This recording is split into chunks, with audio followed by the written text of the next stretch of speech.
बिस्मिल्लाहिर्रहमानिर्रहीम अस्सलामुअलैकुम। तो आज की इस वीडियो का टॉपिक है हमारा इंटर कन्वर्जन ऑफ एनर्जी, मतलब एनर्जी का बाहमी तबादला कि कैसे एनर्जी एक शक्ल से दूसरी शक्ल में तब्दील हो जाती है। ठीक है, तो ये सारे प्रोसेस को इंशाल्लाह इस वीडियो में हम देखेंगे। ये क्लास 9 का चैप्टर नंबर 6 है। इस चैप्टर की प्लेलिस्ट का लिंक डिस्क्रिप्शन में मौजूद है। इसके अलावा अगर आप अपने बाकी किसी चैप्टर की प्लेलिस्ट लेना चाहते हैं तो उसका तरीक़ेकार मैं आपको वीडियो के लास्ट पर बता दूंगा। ठीक है, तो अभी स्टार्ट करते हैं अपने टॉपिक को। वीडियो अच्छी लगे तो आपने इसको लाजमी शेयर करना है और कमेंट करके मुझे बताना भी है। जी, inter conversion of energy topic है हमारा। इंटर कन्वर्जन ऑफ एनर्जी मतलब एनर्जी का बाहमी तबादला। तो इसकी एग्जांपल देखते हैं कुछ, लेकिन उससे पहले आपको एक बात है, पहले भी आपने पढ़ी हुई है, मैं उसको दोबारा रिवाइज करवाने के लिए लिख रहा हूँ। उसको जहन में रखिएगा कि energy can not be destroyed.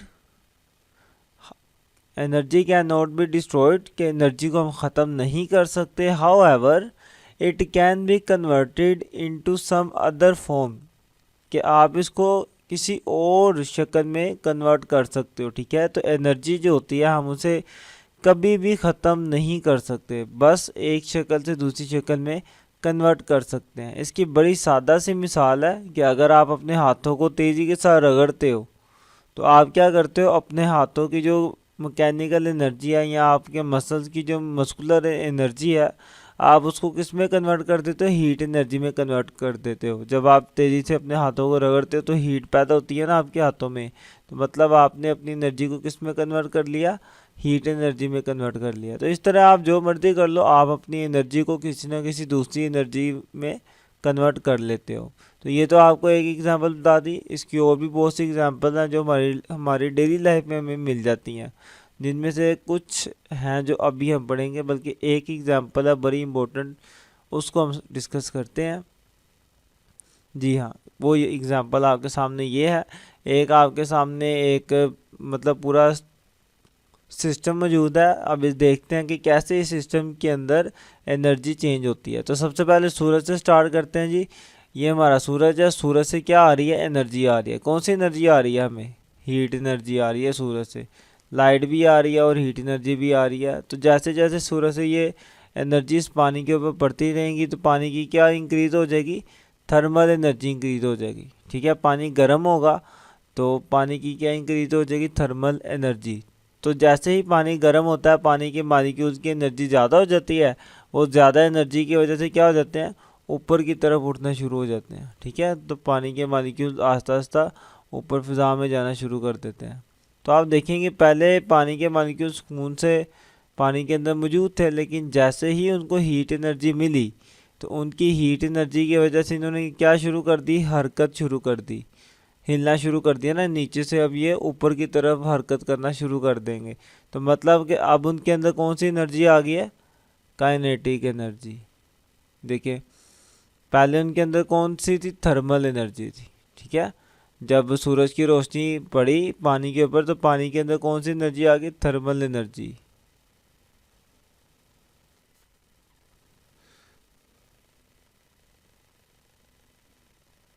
पहले इनके अंदर थी थर्मल एनर्जी।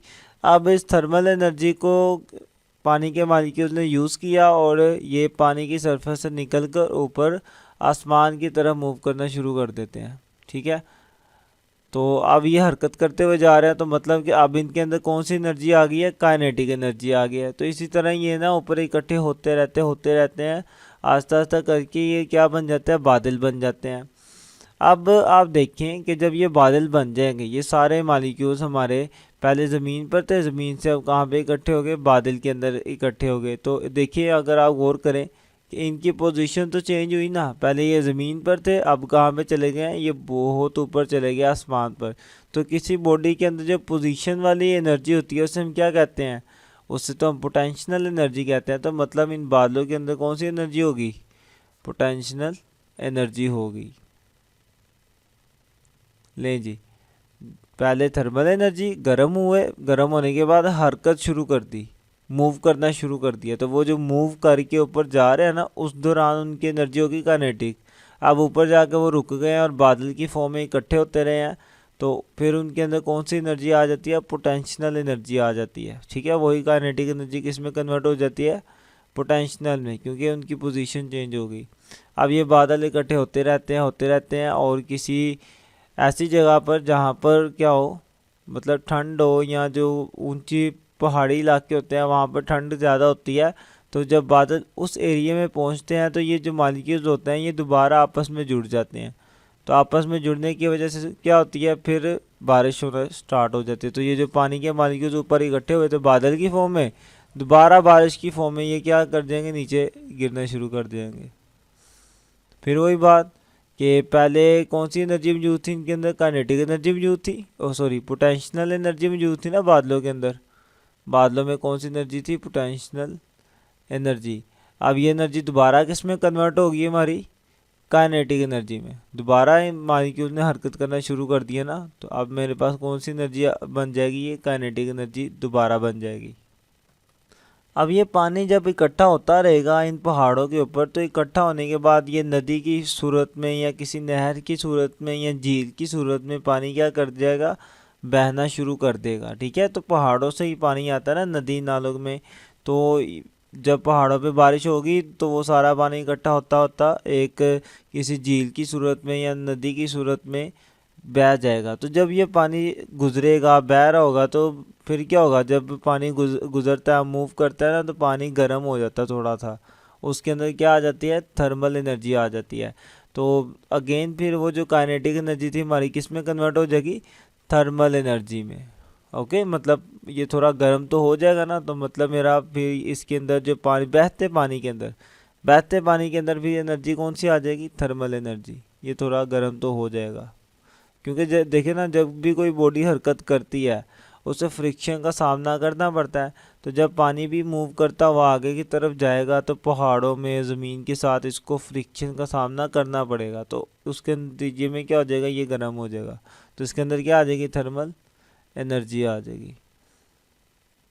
लें जी, देखिए तो काइनेटिक एनर्जी थी इसके अंदर, पानी के अंदर मतलब बारिश के अंदर। बारिश नीचे आई, नीचे आने के बाद अब वो इकट्ठा हो गया पानी और वो बहना शुरू कर दिया।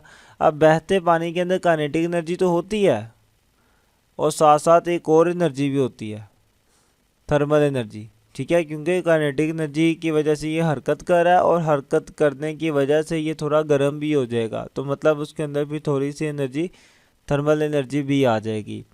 अब ये जब पानी बह रहा होता है तो क्या करता है, अपने साथ ज़मीन को या चट्टान की जो मिट्टी वगैरह होती है उसको साथ लेकर आगे चला जाता है, जिसे हम कहते हैं ज़मीनी कटाव। ठीक है, इस चीज़ को कहते हैं, क्या कहते हैं, ज़मीनी कटाव कहते हैं, जिसको जिसको इंग्लिश में कहते हैं halogen, soil halogen, soil halogen. Okay, तो मतलब जब पानी बहता है तो अपने साथ क्या कर लेता है, मिट्टी को भी बहा के ले जाता है। इस चीज़ को कहते हैं सोइल एरोजन, या फिर उर्दू में कहते हैं ज़मीनी कटाव। तो ये एक पूरा आपके पास मंजर था, सीन था, सिस्टम था, जिसके अंदर एनर्जी कैसे कैसे चेंज होती गई आपने देख लिया। आ गई ये पानी दोबारा फिर नदी नालों में जाएगा, ठीक है, दरियाओं में जाएगा, वहाँ से फिर सूरज की एनर्जी मिलेगी इनको, और अगेन फिर वही सिस्टम स्टार्ट हो जाएगा जैसे यहाँ पे था कि सूरज की रोशनी मिली, फिर दोबारा वो सारी एनर्जी कन्वर्ट होगी, ये एनर्जी फिर आगे जाएगी बादल की फॉर्म में, वहाँ से दोबारा, मतलब कि ये एनर्जी का एक साइकिल चलता रहता है, एनर्जी का एक साइकिल चलता रहता है। दोबारा पानी बनेगा, फिर सूर्य की रोशनी पड़ेगी, वो दोबारा बुखारात बनेंगे, फिर बादल बनेंगे, फिर बादल बरसेंगे, फिर दोबारा पानी इकट्ठा हो जाएगा। तो इस तरह एक क्या चलता रहता है, हमारे पास साइकिल चलता रहता है। यही बात है कि एनर्जी हम ख़त्म नहीं करते, हम कर ही नहीं सकते ख़त्म एनर्जी को, सिर्फ क्या कर सकते हैं, एक शक्ल से दूसरी शक्ल में कन्वर्ट कर सकते हैं। और ये सिस्टम था जो अमूमी तौर पर हमारे इर्द गिर्द पाया जाता है, इसकी एग्जांपल हमने कर ली। अब एक इम्पोर्टेंट बात कि during the inter conversion of energy from one form to the other form the total energy at any time remains constant, कि जब एनर्जी एक शक्ल से दूसरी शक्ल में कन्वर्ट होती है ना, तो जो टोटल एनर्जी होती है, टोटल एनर्जी जो होती है वो हमारी कांस्टेंट रहती है। टोटल एनर्जी की बात हो रही है। मतलब ये है कि जितनी मेरे पास पहले फर्ज करें काइनेटिक एनर्जी थी ना, वो सारी की सारी किस में कन्वर्ट हो जाएगी, पोटेंशियल एनर्जी में। या चलो अगर सारी नहीं भी कन्वर्ट होती तो फर्ज करें मेरे पास पहले जितनी भी काइनेटिक एनर्जी थी उसका हाफ कन्वर्ट हो जाएगा पोटेंशियल एनर्जी में, तो टोटल मेरी क्या रहेगी, सेम रहेगी।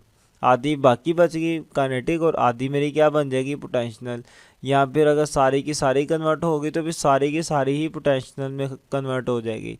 और ऐसा नहीं होगा कि मेरे पास काइनेटिक एनर्जी तो कम थी लेकिन पोटेंशियल एनर्जी ज़्यादा हो जाएगी, नहीं ऐसा कैसे हो सकता है। जब एनर्जी है ही जितनी है उतनी ही कन्वर्ट होगी ना। ऐसा थोड़ी होता कि एनर्जी कम हो और वो कन्वर्ट होकर ज़्यादा हो जाए, ऐसा तो नहीं होता। जितनी एनर्जी की अमाउंट हमारे पास हो उतनी ही एनर्जी हमारी कन्वर्ट होती है नई एनर्जी के अंदर। तो बस वही बात है कि जो कांस्टेंट रहती है हमारे पास एनर्जी, जो टोटल एनर्जी होती है ना पूरे सिस्टम की, वो क्या रहती है, कांस्टेंट रहती है किसी भी टाइम पर। यही बात मैंने नोट में लिख दिया है, ये इंपॉर्टेंट है, ये आपको याद होनी चाहिए। एमसीक्यूज़ के तौर पर ये आप पूछा जा सकता है आपसे। यहाँ तक हमारा ये टॉपिक कंप्लीट होता है कि इंटर कन्वर्जन ऑफ एनर्जी के एनर्जी कैसे एक दूसरे में कन्वर्ट होती है। पेपर में आ सकता है कि इसकी कोई एग्जांपल बयान करे, तो यही वाली एग्जांपल आप पेपर में बयान कर दीजिएगा, डायग्राम मत बनाइएगा, सिर्फ इसको आप एक्सप्लेन कर दीजिएगा। अगर आपके माइंड में कोई क्वेश्चन हो, कुछ पूछना हो, तो आप मुझे ज़रूर कमेंट करें, मैं इंशाल्लाह वो कमेंट पढ़ूंगा भी आपके और इंशाल्लाह उनके रिप्लाई भी करूंगा। वीडियोस अच्छी लगे तो आप इसको शेयर भी करें। मिलते हैं इंशाल्लाह नेक्स्ट वीडियो में, तब तक के लिए अल्लाह हाफिज़।